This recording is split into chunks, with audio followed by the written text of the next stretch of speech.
Assalamualaikum warahmatullahi wabarakatuh. Halo semua, perkenalkan kami dari mahasiswa akuntansi semester 5 Fakultas Ekonomi dan Bisnis Universitas Islam Malang. Jadi di sini kami akan memberikan penjelasan tentang sistem insentif dan pembayaran di mana bab ini terdapat di dalam salah satu mata kuliah kami yaitu Sistem Pengendalian Manajemen dengan dosen pengampu Ibu Eris Dianawati. Nah, di sini kami dari kelompok satu yang terdiri dari 6 anggota. Yang pertama ada Karisma NPM 150, yang kedua ada Mutiara NPM 152, yang ketiga ada Safri NPM 187, yang keempat ada Henry NPM 075, yang kelima ada Sofyan NPM 076, dan yang terakhir ada Dilian NPM 203. Oke, langsung ke materi pertama. Jadi apa itu sistem insentif? Jadi sistem insentif itu merupakan dua dari tiga bentuk kompensasi yang diberikan perusahaan kepada sumber daya manusianya, yang tujuannya adalah untuk memotivasi agar karyawan berjuang untuk mencapai produktivitas yang lebih tinggi. Sedangkan kompensasi adalah sesuatu yang dinamis yang dipengaruhi oleh faktor pasar tenaga kerja, kekuatan kolektif, peraturan pemerintah, dan filosofi top management. Saat ini, selisih pembayaran dan insentif yang jauh antara kalangan top manager dengan pekerja biasa telah menimbulkan cukup banyak masalah. Di antaranya yang besar adalah menimbulkan gap kepercayaan dan mengurangi komitmen pekerja. Selanjutnya ada komponen dan tujuan dari sistem penghargaan organisasional. Sistem penghargaan organisasional sendiri merupakan semua yang dihargai dan diinginkan sumber daya manusia yang mampu dan mau diberikan perusahaan sebagai ganti atas kontribusi yang diberikan sumber daya manusia tersebut. Di dalamnya terbagi lagi menjadi berbagai penghargaan yaitu finansial dan non-finansial. Nah, untuk dapat efektif, sistem penghargaan organisasional harus menyediakan hal-hal berikut ini. Yang pertama, tingkat penghargaan yang cukup untuk memenuhi kebutuhan dasar perusahaan. Yang kedua, kesamaan dengan pasar tenaga kerja eksternal. Yang ketiga, kesamaan di dalam organisasi. Dan yang keempat, perlakuan yang berdasarkan kebutuhan individual terhadap setiap anggota organisasi. Tujuan yang lebih penting di dalamnya adalah keadilan atau persamaan yang bisa dicapai dengan setidaknya tiga dimensi berikut. Yang pertama, kesamaan internal yang berdasarkan harga dari apa yang diberikan individu bagi organisasi. Yang kedua, kesamaan eksternal disesuaikan dengan pembayaran rata-rata perusahaan lainnya. Dan yang ketiga, kesamaan individual, pembayaran yang adil sesama individu melakukan pekerjaan yang sama atau serupa. Selanjutnya, filosofi yang berubah memerlukan sistem pembayaran. Kenaikan pembayaran saat ini lebih sering disebabkan oleh senioritas, bukan lagi kinerja. Padahal top manager masih terus menekankan pentingnya kinerja terakhir para pekerjanya dan standar kinerja juga terus ditingkatkan dari tahun ke tahun. Sehingga dapat dilihat adanya tiga perubahan utama dalam filosofi perusahaan terkait dengan pembayaran dan benefit. Yang pertama yaitu bertambahnya keinginan untuk mengurangi ukuran angkatan kerja dan membatasi pembayaran untuk mengendalikan biaya upah, gaji, dan benefit. Yang kedua, berkurangnya perhatian akan kekompetitifan eksternal pembayaran perusahaan dan lebih memperhatikan beberapa yang sanggup dibayar perusahaan. Dan yang terakhir, implementasi program untuk mendorong dan menghargai kinerja, sehingga pembayaran menjadi semakin variabel. Integrasi strategi antara rencana kompensasi dengan rencana bisnis. Rencana kompensasi harus dibuat sesuai rencana misi strategi organisasi agar dapat mendukung strategi bisnis. Bukti saat ini menunjukkan bahwa kinerja perusahaan yang rendah berhubungan dengan kurangnya kecocokan antara kebijakan pembayaran dengan strategi bisnisnya. Perusahaan harus berusaha menyamakan minat organisasi dengan minat karyawan. Hal ini dapat dilakukan dengan berbagai cara, misalnya perusahaan tidak memberi kenaikan gaji, namun karyawan diberi bonus tahunan berdasarkan kinerja keuangan perusahaan. Ini adalah cara yang efektif karena karyawan akan berusaha memberikan yang terbaik bagi perusahaan.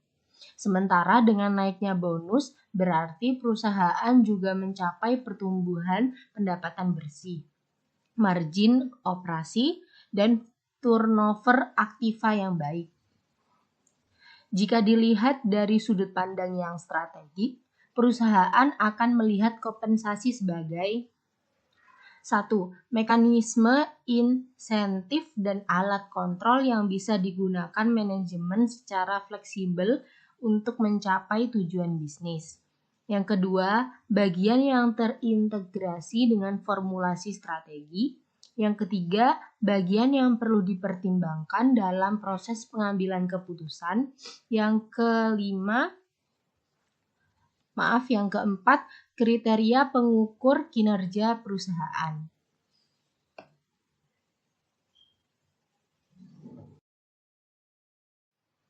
Determinan dari struktur dan tingkat pembayaran. Ada banyak faktor yang mempengaruhi tingkat upah. Beberapa dari faktor tersebut yang paling berpengaruh adalah yang pertama, kondisi pasar dan tenaga kerja, yaitu ketersediaan keahlian khusus yang dibutuhkan akan mempengaruhi permintaan dan penawaran tenaga kerja. Selain itu, harga yang berani ditawarkan perusahaan untuk mendapatkan talenta terbaik juga berpengaruh. Sama halnya dengan keinginan perusahaan untuk mendorong produktivitas. Yang kedua, legislasi. Banyak legislasi disusun terkait dengan upah. 4 diantaranya yang utama adalah Fair Labor Standards Act atau FLSA of 1938, Davis-Bacon Act 1931, Walsh-Haley Act 1936, dan MC-Namara-O'Hara Service Contract Act 1965. Yang ketiga, transaksi kolektif, yaitu perusahaan yang tidak memiliki serikat dipengaruhi oleh perjanjian transaksi kolektif, yang ada karena mereka harus berkompetisi dengan perusahaan yang memiliki serikat dalam hal pelayanan dan loyalitas pekerja. Transaksi kolektif ini mempengaruhi dalam hal tingkat upah dan perilaku pekerja di pasar tenaga kerja yang relevan. Yang keempat, sikap manajerial dan kemampuan perusahaan untuk membayar, yaitu kemampuan perusahaan tergantung dari dinamika kompetitif yang dihadapi oleh produk dan jasanya di pasar. Karena itu, kemampuan perusahaan adalah faktor kunci yang membatasi jumlah upah. Dari pihak manajemen, yang berpengaruh adalah keinginan untuk menjaga atau meningkatkan moral, menarik karyawan yang hebat, mengurangi turnover, dan meningkatkan standar kehidupan karyawannya. Overview terhadap mekanisme sistem pembayaran. Tujuan dari pengembangan sistem pembayaran adalah untuk memberikan nilai moneter bagi setiap pekerjaan dalam organisasi dan prosedur yang tertata baik.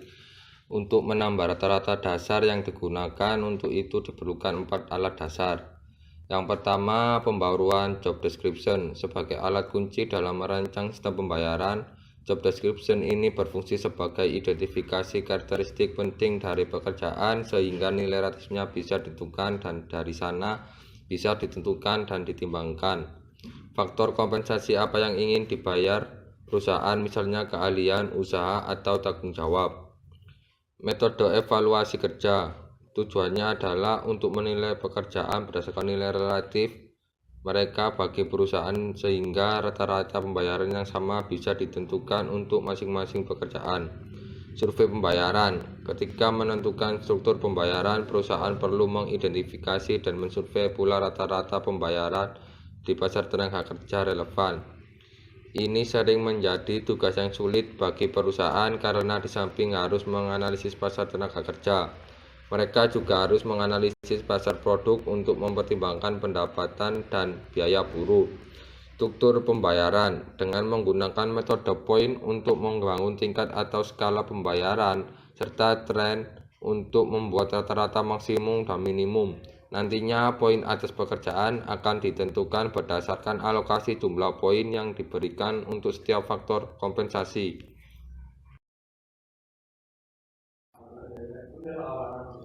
Beberapa alternatif sistem pembayaran lainnya yang berdasarkan evaluasi kerja dapat pula digunakan.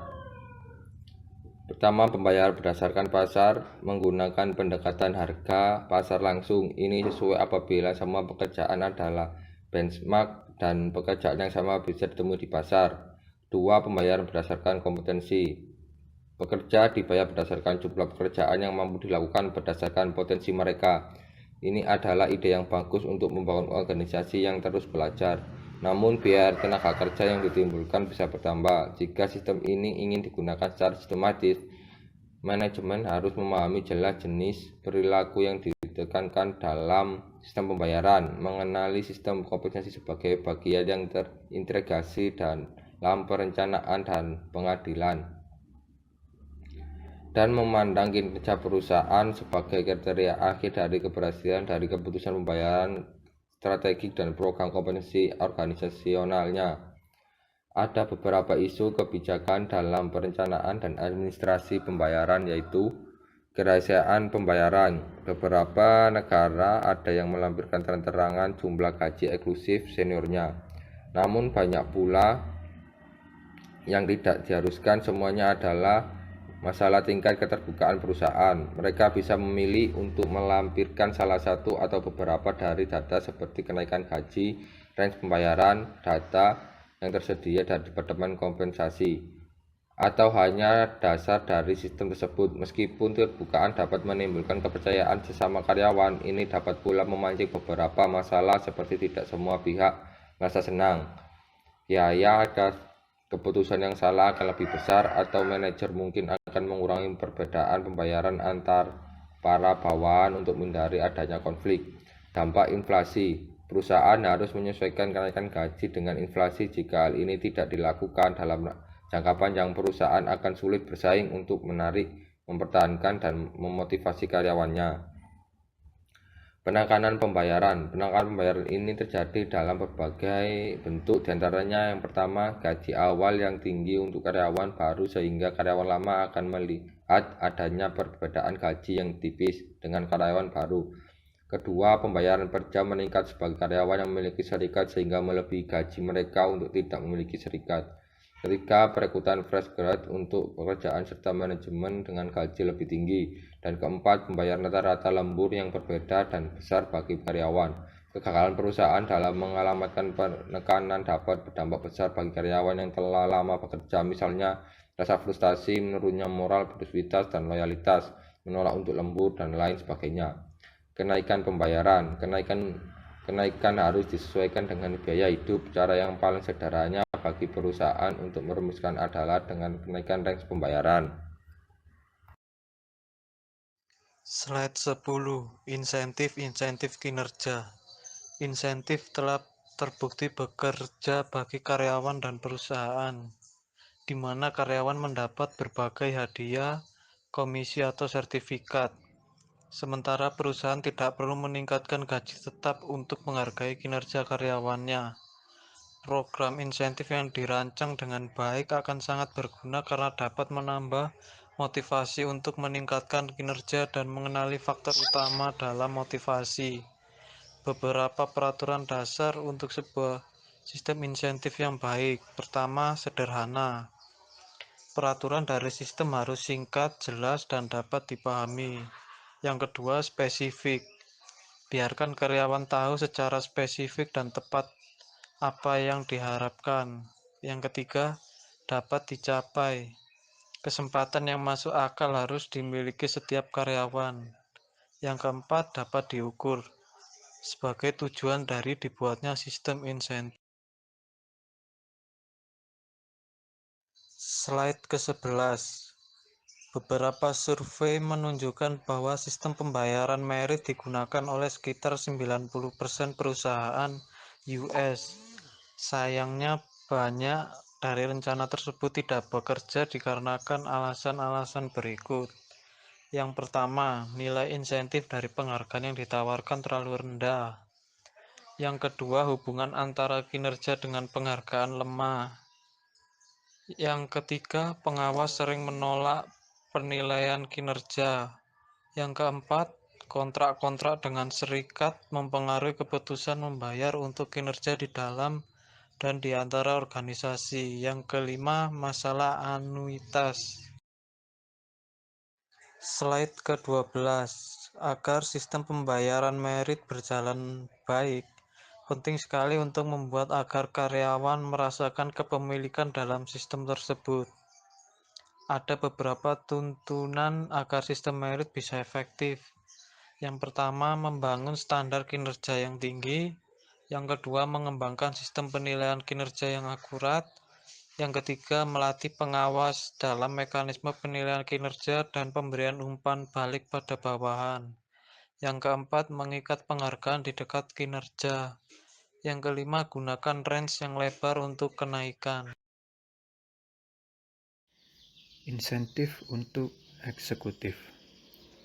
Perusahaan mempunyai dua karakteristik dalam menyusun insentif bagi para eksekutifnya, yaitu satu, pandangan strategik dan jangka panjang atas eksekutif.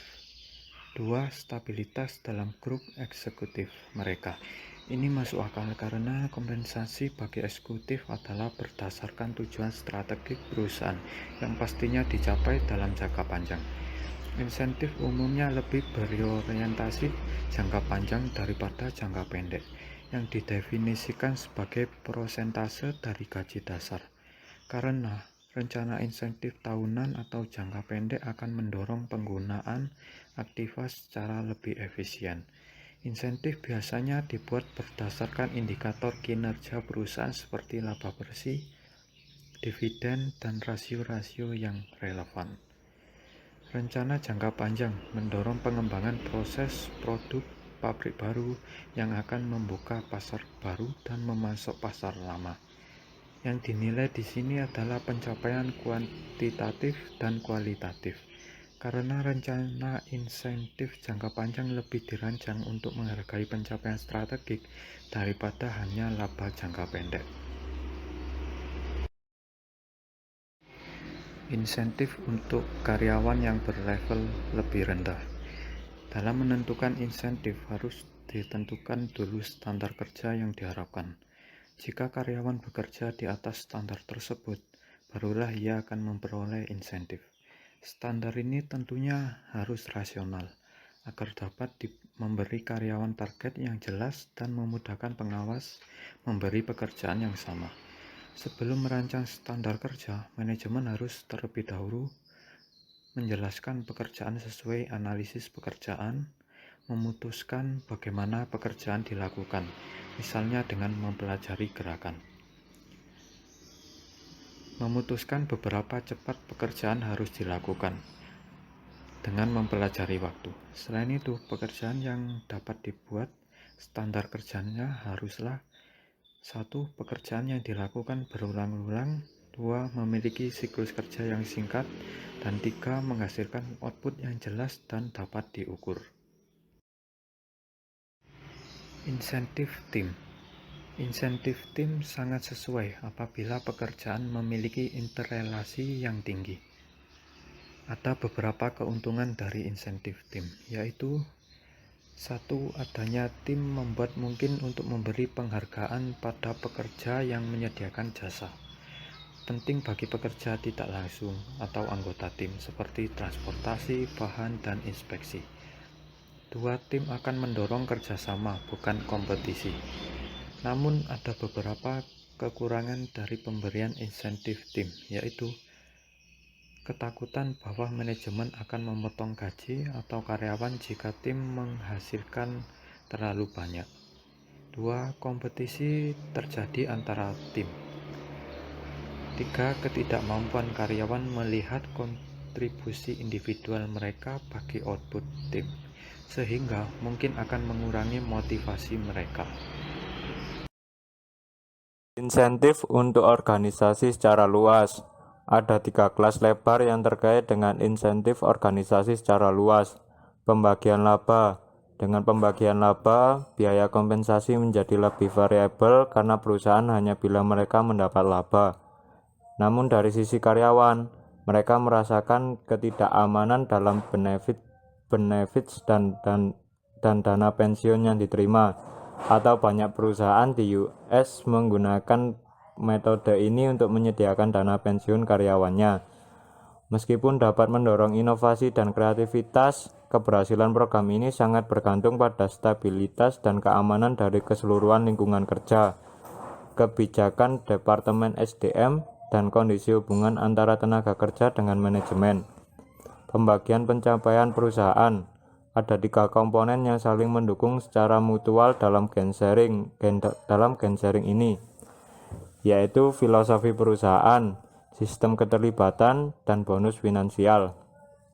Perlu diperhatikan beberapa perbedaan antara gain sharing dengan profit sharing, yaitu 1. Gain sharing berdasarkan ukuran produktivitas, sedangkan profit sharing berdasarkan ukuran laba secara global. 2. Gain sharing pengukuran produktivitas dan pembayaran bonus bisa dilakukan bulanan atau kuartalan, sedangkan profit sharing tahunan. 3. Rencana gain sharing adalah rencana distribusi saat ini, sehingga lebih berhubungan dengan perilaku individu dan lebih dapat memotivasi produktivitas. Rencana kepemilikan saham karyawan atau ESOP. Tujuan dari program ini adalah untuk menambah keterlibatan karyawan dalam organisasi, yang diharapkan akan berpengaruh pula pada kinerja. Secara umum, program ini dibangun dengan alasan 1. Untuk keuntungan pajak, 2. Sebagai cara untuk meminjam uang dengan biaya lebih rendah.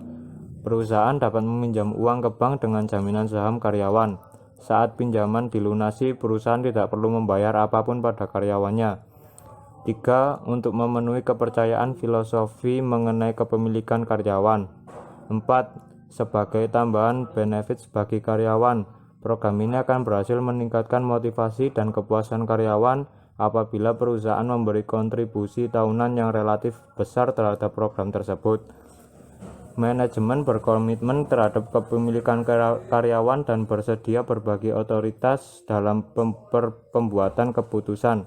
Adanya komunikasi yang ekstensif dan apabila program dibangun dengan tujuan utama untuk kesenangan karyawan atau bukan tujuan keuangan.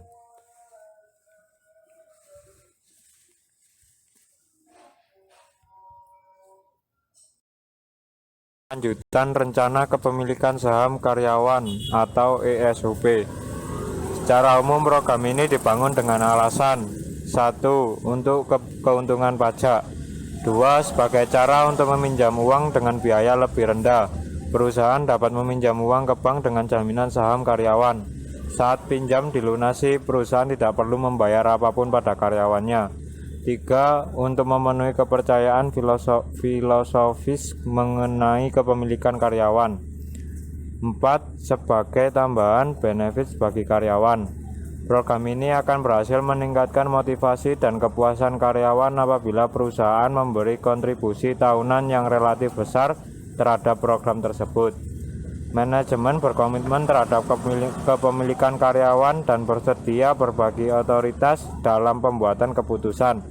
Adanya komunikasi yang ekstensif dan apabila program dibangun dengan tujuan utama untuk kesenangan karyawan atau bukan tujuan keuangan.